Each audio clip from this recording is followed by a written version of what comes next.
Bienvenue au cours de sciences politiques appliquées à l'élévation de la fonte pour maximisation de la prise de gain musculaire. Mon nom est votre professeur Marty McBoff, et aujourd'hui, les poussinots, on va savoir pourquoi est-ce que les communistes ne s'entraînent pas. Il faut les comprendre, c'est pas de leur faute, hein, mais entre les camps de travail, la famine puis les exécutions sommaires, il reste plus beaucoup de jus. Ben non, c'est une joke, mais c'est un sujet super sérieux que je veux disséquer. Pourquoi est-ce qu'un communiste ne peut pas s'entraîner?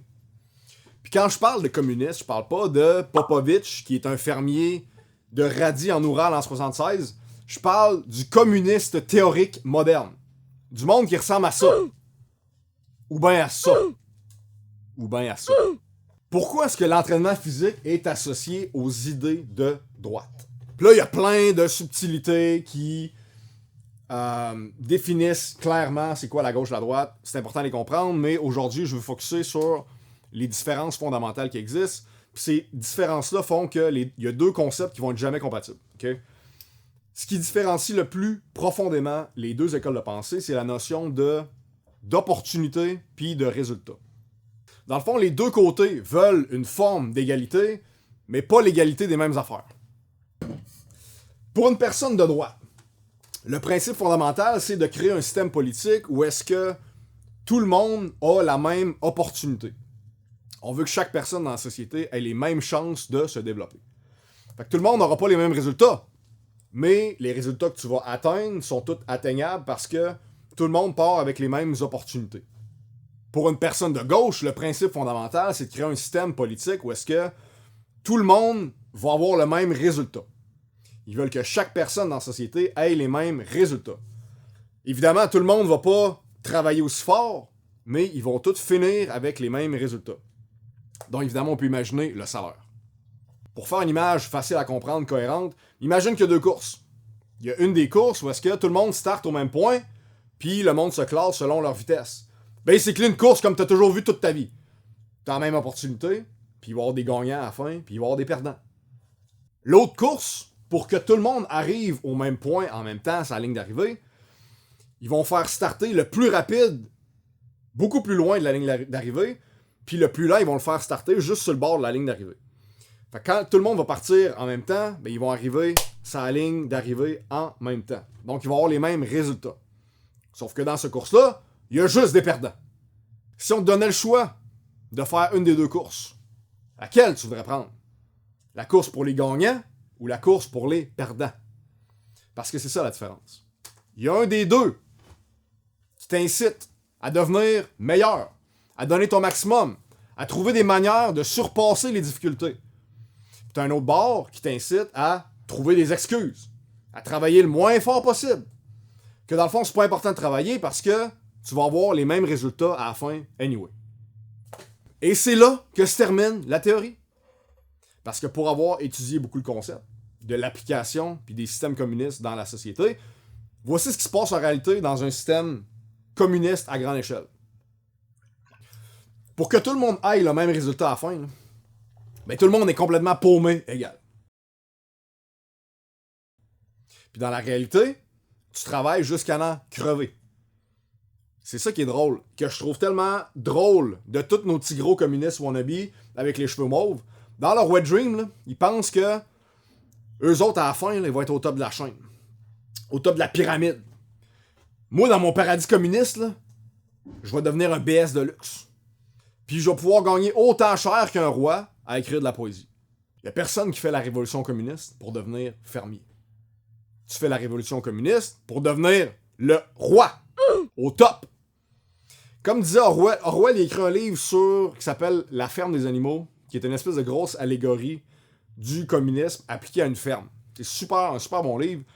Puis dans la ferme, il y a c'est les cochons qui sont en tête du gouvernement, c'est quand même drôle. Puis les cochons, ils font mettre une grosse pancarte dans la ferme qui dit « Tous les animaux sont égaux, mais certains sont plus égaux que les autres. » Fait que les cochons, eux autres, ils ont une belle vie, puis tout le reste du monde travaille. Puis ce qui est drôle, c'est que les Soviétiques comprenaient très bien comment cette idée-là d'égalité des résultats fait aucun sens dans la pratique. Tu t'en vas nulle part avec ta société. Sous le régime soviétique, il y avait quelque chose qui s'appelle les goulags. Les goulags, c'est la solution créative que les Soviétiques ont trouvée pour avoir besoin de moins payer encore leurs travailleurs. Basically, du moment où tu étais identifié comme un ennemi du système, un contre-révolutionnaire, peu importe ce que ça pouvait bien vouloir dire dans la réalité, on te pognait puis on t'envoyait dans un camp de travail jusqu'à ce que t'en crèves, ou pas loin. Ce qui est génial là-dedans, c'est que t'as pas des pays et t'es prisonnier. Smart stuff. Entre autres, quand ils ont ouvert le goulag de Kolyma, qui est devenu un des plus mortels de tout le système concentrationnaire, à l'apogée de l'URSS, il y a environ 500 goulags qui étaient en opération, puis Kolyma, c'était le plus meurtrier. Quand ils ont ouvert ce goulag-là, l'objectif, c'était d'exploiter les mines d'or qui sont bien loin, deep, en Sibérie. Puis par pur hasard, le mois de la création du goulag, les bolcheviks ont arrêté 6 ingénieurs miniers spécialisés dans l'extraction de l'or pour des crimes contre l'État. Fait que ces 6 méchants contre-révolutionnaires-là ont pu heureusement repayer leurs dettes et travailler pour la glorieuse Union soviétique pendant 20 ans. C'est-tu pas malade le hasard? Et dans les goulags, il y avait une grosse affiche dans la cafétéria, parce qu'il faut le dire vite, la cafétéria, il n'y avait pas grand-chose à manger, qui disait ceci: aux meilleurs travailleurs, la meilleure ration. Évidemment, ce qu'il faut comprendre, c'est que dès que tu réponds pas au quota, donc tu es un mauvais travailleur, t'as plus rien à manger, t'as plus de ration pantoute, puis tu te fais juste dépérir jusqu'à temps que tu meurs. Aux meilleurs travailleurs, la meilleure ration. Finalement, l'égalité des résultats, c'est pas aussi pratique qu'on pense, n'est-ce pas? Mais revenons au gym. Revenons à nos 2 courses. Où est-ce qu'il y en a une, où est-ce que tout le monde commence au même point, puis l'autre, tout le monde termine au même point. Si on considère seulement l'argent, ok, ça pourrait potentiellement faire du sens. Et je dis bien potentiellement, dans le sens que le gauchiste, il se dit, je vais pas assez d'argent parce que le riche, il en a plus, fait qu'il m'en enlève, puis il m'enlève mon accès à mes ressources financières. Évidemment, c'est un argument de BS, mais il pourrait y avoir un genre de lien. Mais imagine ça au gym. Check bien ça. Il y a du monde qui s'entraîne, qui sont disciplinés, qui mangent des bonnes affaires, qui sont wake-up. Puis de l'autre côté, t'as du monde qui font rien, qui mangent de la cochonnerie à journée longue. Puis là, le monde qui s'entraîne pas, ils se mettent à manifester avec des petites pancartes. Hey! Vous devez redistribuer vos muscles également à tout le monde. C'est pas juste pantoute. C'est pas juste que tu sois en forme quand moi je suis un obèse. Fait que là, les gains que tu fais, on va les redistribuer. Puis le monde qui s'entraîne vont avoir exactement la même shape que le reste de la population qui reste assis sur son cul. Imagine l'injustice. Ça me donne quasiment le goût d'écrire un film dystopique. Ce serait malade. Mais revenons à nos gauchistes. C'est pour ça que les communistes ne s'entraînent pas. Parce que, fondamentalement, ils préfèrent que quelqu'un d'autre le fasse à leur place. On vit présentement dans une société qui glorifie les victimes. Plus que tu te présentes avec des morceaux de victimes, plus qu'on te met sur un piédestal. Ah, regardez ça comme ça fait pitié, ça n'a pas de bon sens. Il n'y a plus personne qui se démarque. Tout le monde remporte une médaille. Il n'y a plus de pointage, pas juste. Il n'y a plus de chronomètre. Il n'y a plus de gagnant. On n'encourage pas les gens à se surpasser, mais on les encourage à trouver des raisons pour perdre. Ça n'est pas une société qui est forte. Pour être capable d'aller au gym puis de t'entraîner, tu dois nécessairement refuser d'être une victime des circonstances de la vie. Tu dois prendre le contrôle de ta destinée, tu dois décider de devenir meilleur aujourd'hui, puis ça, c'est intrinsèque. Ça peut juste venir de toi.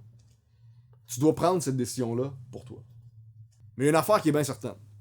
C'est que tu peux pas en même temps te trouver des excuses de pourquoi est-ce que t'es pas où est-ce que tu vas être dans la vie et simultanément trouver des façons de t'améliorer.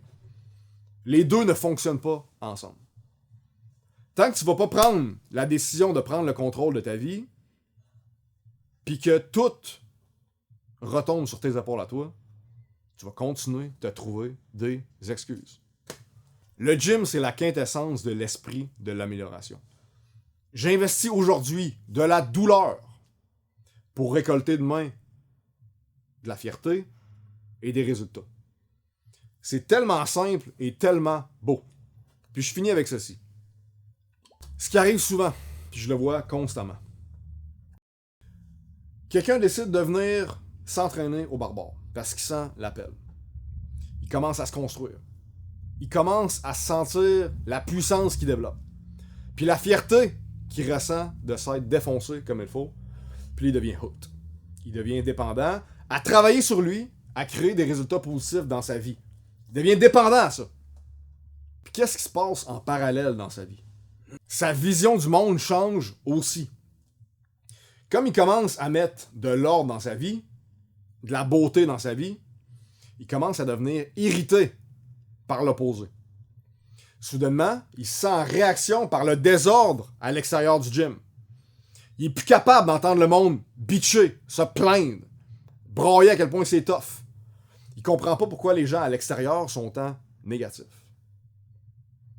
Puis souvent, dans cette recherche d'ordre-là, c'est là que on se vire vers le créateur de l'ordre universel, qui est Dieu. Fait que ça fait full circle. Dieu, c'est l'ordre, la beauté, la justice, l'amour, la vérité. Toutes des choses que les athées gauchistes ont de la misère à comprendre. Mesdames et messieurs, c'est tout pour moi. Le professeur McBuff s'en va se reposer.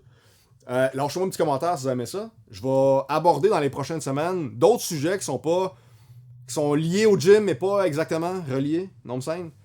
Fait que je vais faire ça dans les prochaines semaines. Fait que dites-moi si vous aimez ça. Puis pour les petits gauchistes qui sont fâchés, avant de m'écrire de la merde dans les commentaires, allez donc jaser avec votre père. Hein? Oh. Ah non, c'est ça. C'est peut-être ça qui manque, hein? Too soon?